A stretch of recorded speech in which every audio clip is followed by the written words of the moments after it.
All right, Sarah, here we go. 5, 4, 3, 2, and 1. All right, folks, welcome back to the Trauma Therapist Podcast. Guy McPherson here. I am very excited to have as my guest today, Sarah Craig. Sarah, welcome. Thank you. Thank you for having me. You are welcome. So Sarah is the author of the book, To the Shadows, in which she shares her journey of trauma recovery. Sarah was the first victim of ex-USC gynecologist, Dr. George Tyndall, to speak about what occurred. Sarah was a master's student at USC in 2004 during this abuse. In 2010, she finally mustered the strength and courage to confront what happened, and she sent a formal complaint to USC. It was completely dismissed. It wasn't until 2018 when she saw ads about other women who'd been molested that she contacted a law firm. She wound up being one of the 20 women of the approximately 700 victims that was disposed for the ongoing lawsuit.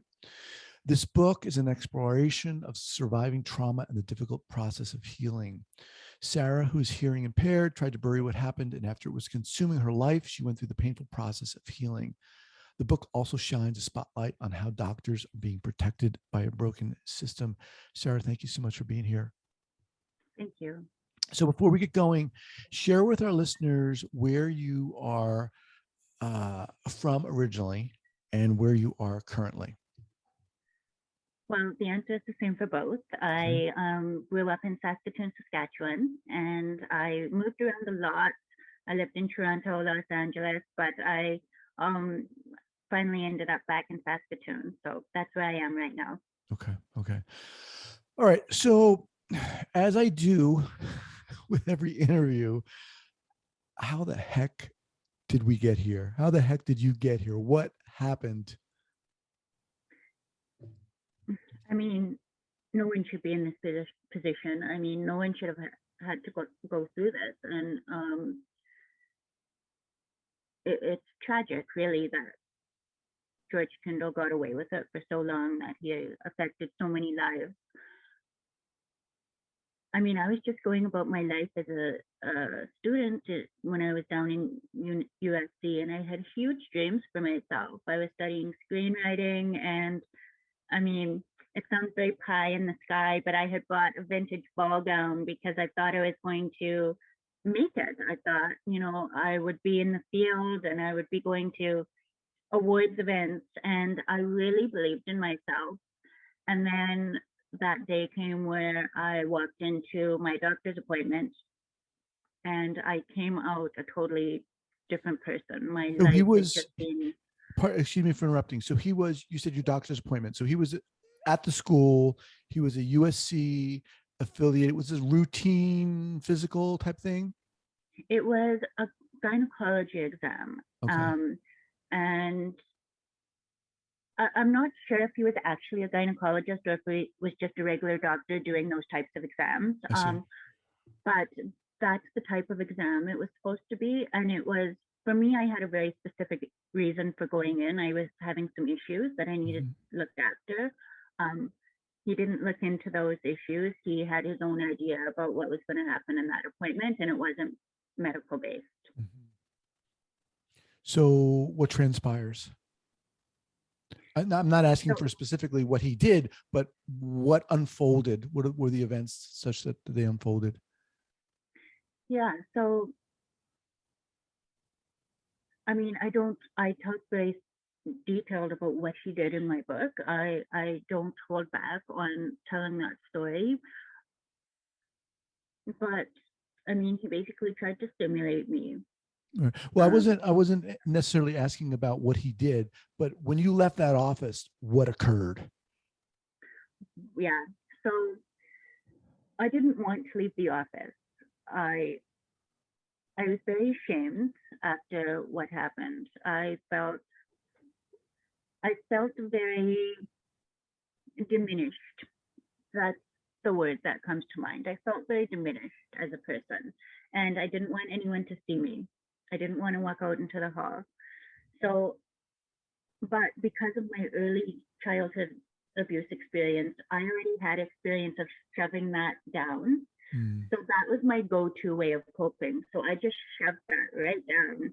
I didn't really do anything with it. I mentioned it to a friend briefly, and then I didn't mention it again to anyone until 6 years later when I reported it Wow. to the school. Wow. Now, if I may, you mentioned an earlier abuse experience. Was that something that you had, quote unquote, worked through or tried to heal or addressed in any way? No, And, so there's an and let me interesting, just, yeah, before you answer, I'm in no way, I just want to mention that since we are talking about trauma here, yeah, yeah. yeah, there's an interesting story about my early abuse actually. So when I was a student at USC, I was studying screenwriting, and my thesis screenplay was a story about a child who had been abused and was breaking that cycle of abuse. At that time, I had absolutely no recollection of my early abuse. Mm, But that just goes to show that our subconscious is constantly trying to rise up and find its way out, even when we're not mhm, consciously aware of what's going on. right. And so when I did remember my early abuse, I was around 32, which was almost 10 years after I had written that screenplay. Wow. And I was just floored that looking back, I had sort of written the story already, Hmm. without without that conscious awareness. So and when I experienced what I experienced with George Tyndall, I don't want to call him a doctor because I don't feel he was an ethical doctor in any way. So we'll just call him George Tyndall. I didn't know that I had already gone through that in my life. I didn't consciously know. So when I remembered my early abuse at 32, suddenly I don't know, it just put a lot into perspective about why I couldn't speak up for myself after what happened in that doctor's room, and why I had felt so disempowered, and just a lot of how I handled that made a lot more sense. So you said it wasn't years until you told someone about what happened. What did you say? What was the context in which you shared that? Um, Sorry, repeat the question. Sure. You said it was years until you it took you years to tell someone. Yeah. When did you tell someone? Why did you tell someone? Yeah. So initially, and this is interesting to me still, I reached out to USC about what had happened about 6 years after it happened. 60. Wow. Okay. Yeah. And at the time, it wasn't for me. I just couldn't shake the feeling that he was still doing this to other people. And I thought, school needs to know what's happening. Okay. So you were out of the school by this time? Yeah. Okay. I had been out of the school for about 5 years. Okay. Yeah. So yeah, it stuck with me. It didn't go away. And my feeling was if I don't tell anyone, I'm part of the problem if this is still happening. So I have to tell someone. Sure. So what did you do? You wrote a letter, you make a phone call? No, I used the form. Most websites have a form online. I used that to email the student health center. The student health director called me back, and basically he just dismissed me. It was very a little bit condescending, and I felt like he'd had the conversation before, Mm, and he just sort of thanked me for my time and said goodbye. And the United States Department of Education actually did an investigative report on this issue, everything that transpired at USC. And they found emails regarding my complaint where not just one person, but more than one person agreed to just ignore it. In, in quotes, it said it probably won't go anywhere. So, wow.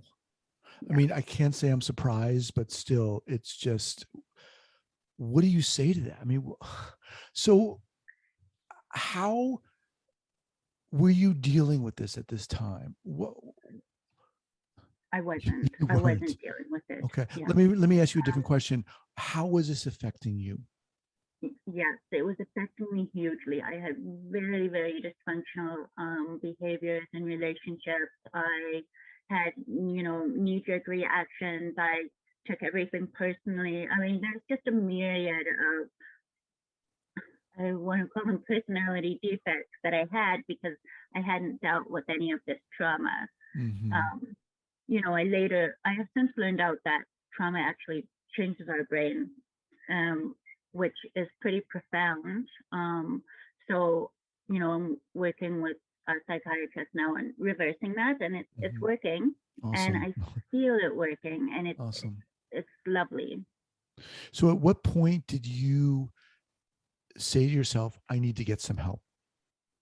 Yeah, so I actually went to Ireland for a trip. I travel alone a lot, and I went there when I was about 34, 35, around there. And that was about 2 years after I had remembered what happened to me as a child. But I had pushed that away also because I Mm-hmm. didn't want it to be true. I mean, nobody wants that to be true, right? So you just sort of took it away. In Ireland, I proceeded to have a really difficult morning, and it led to a massive, like, nervous breakdown on a packed train. And I just had never experienced something like that before. But as I sat there recovering, it took about 2 hours, which was good. And that's how long the train ride was. And I needed Mm-hmm. that time to just sit there and recover. But I knew that something was breaking apart, that I couldn't hold what I was holding in anymore, and that I would need to go home and deal with it. So it was interesting. I got off the train, I went to my hotel, and then my manager called and said that I wouldn't have a job to come back home to. So everything fell Oh apart no. that day. But Okay. it was a huge gift because I came home to space. I came home to having space to heal and just focus on me, and it was lovely.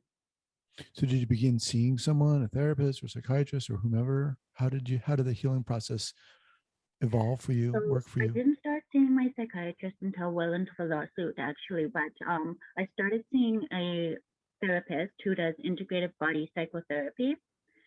And so she's a very trauma informed therapist. And I specifically called around in the city asking for a counselor who was experienced with sexual abuse.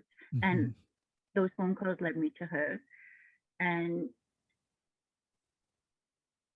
I'm just so grateful I was sent to her because I've worked with therapists in the past on other issues. So one of them actually sent me out the door because she didn't think she could deal or work with me on my issues, right? So I landed in the right place at the right time, and then I moved into my dog. It's okay. So I moved into seeing a psychiatrist during the lawsuit, and I learned a lot from her, and she put me on some medication which stabilized my mood. I was really resistant to taking medicine in the beginning, let me tell you. I did not want to do that, but I tried going off of it a few times, and my moods come back.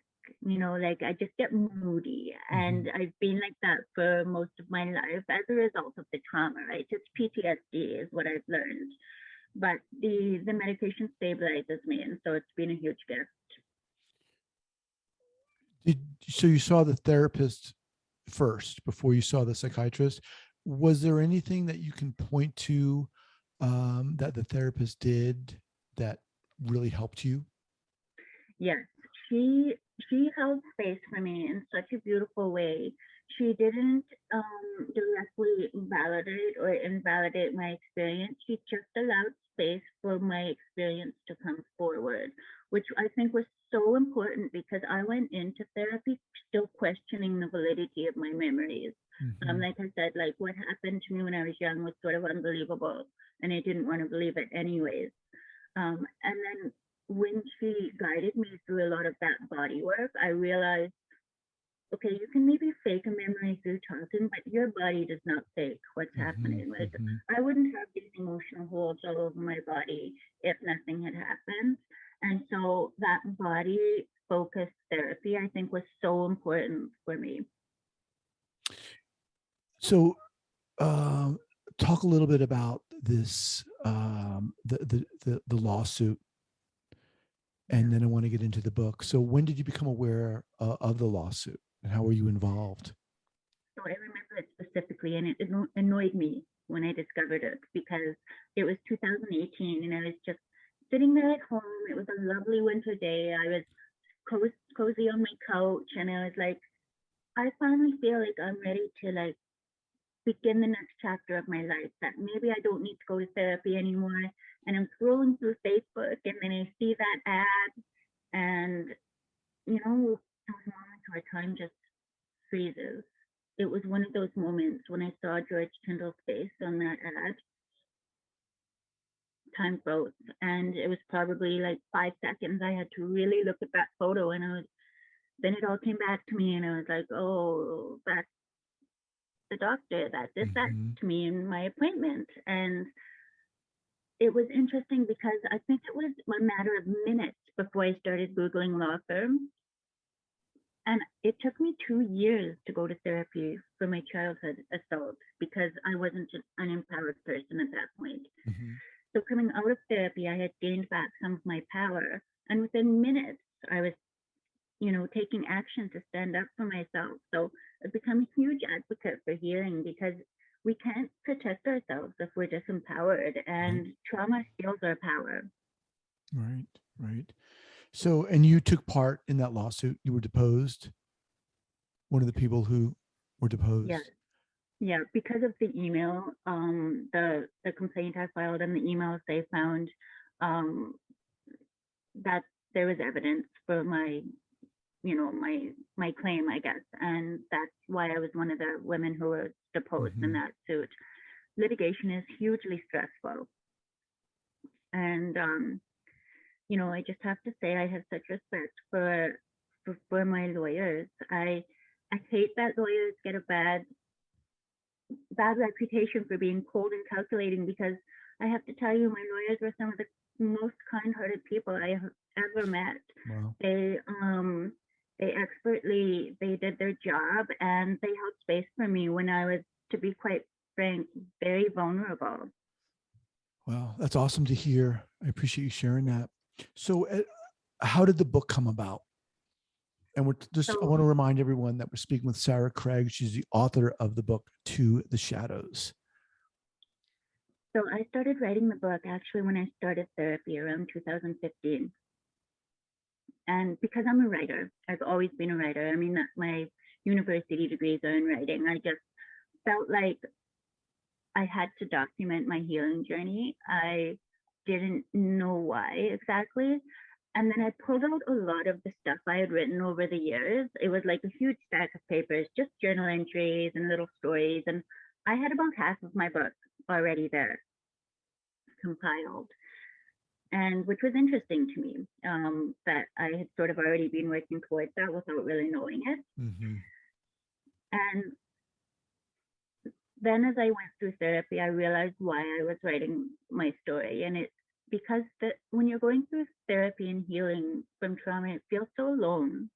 You feel so alone. You feel like Mm-hmm. it's just you. And I mean that's sort of how it is anyways, but I found there were a lot of instances where I didn't understand what was happening to me.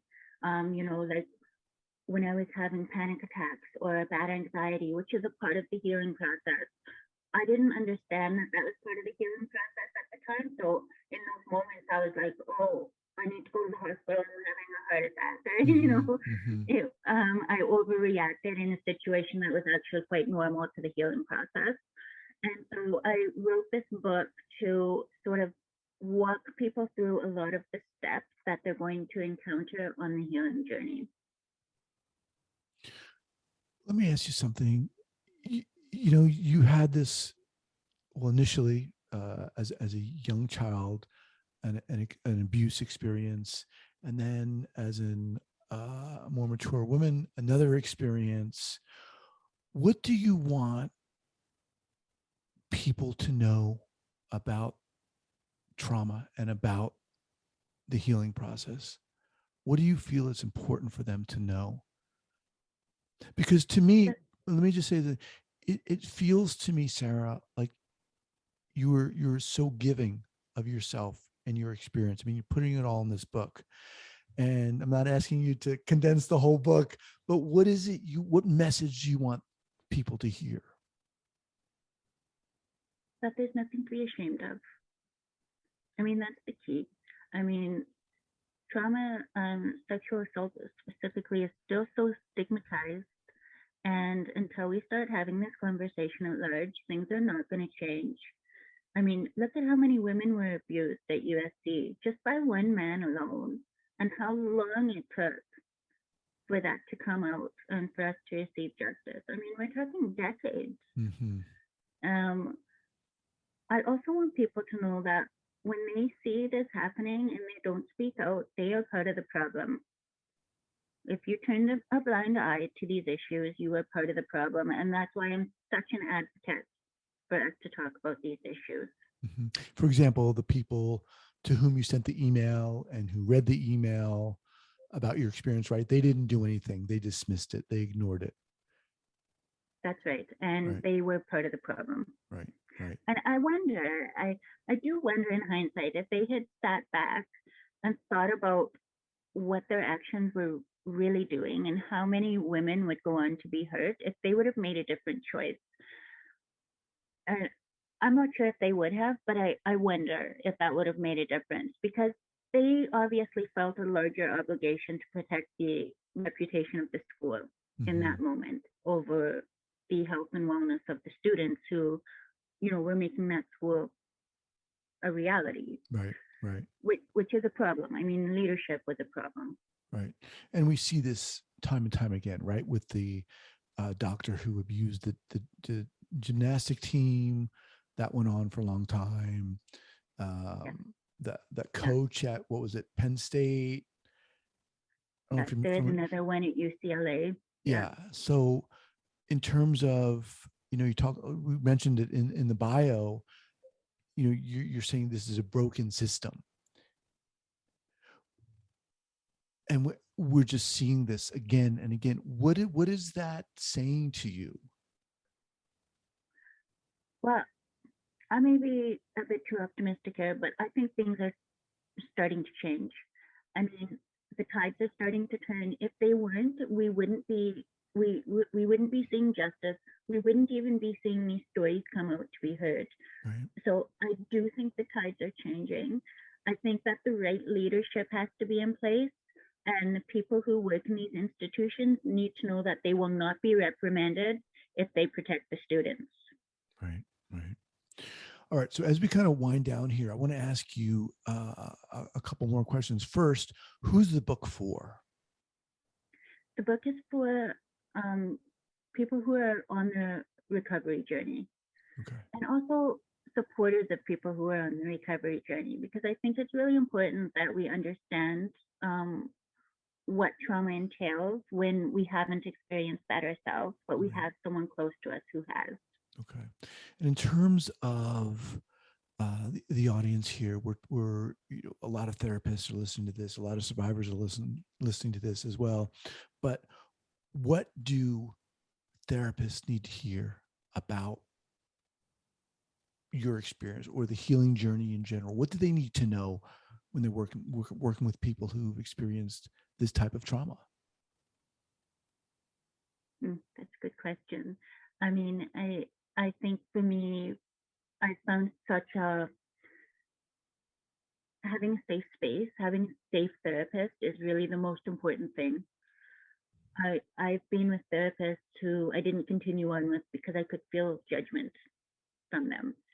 And I think being trauma informed as a therapist is so important, because just having that mindset allows you Mm-hmm. to hold space for that healing process. Okay. All right. So um, your website is Sarah May Writes, SARAHMAY Writes, WRITES.com, sarahmaywrites.com. The book's up there. Now, you're also hosting a workshop for people who've experienced trauma as well.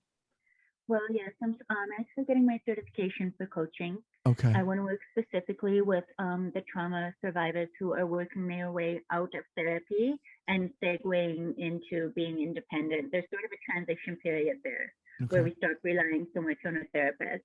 So I'll be hosting a beta group in the fall Awesome. for survivors who want to take that step. Okay.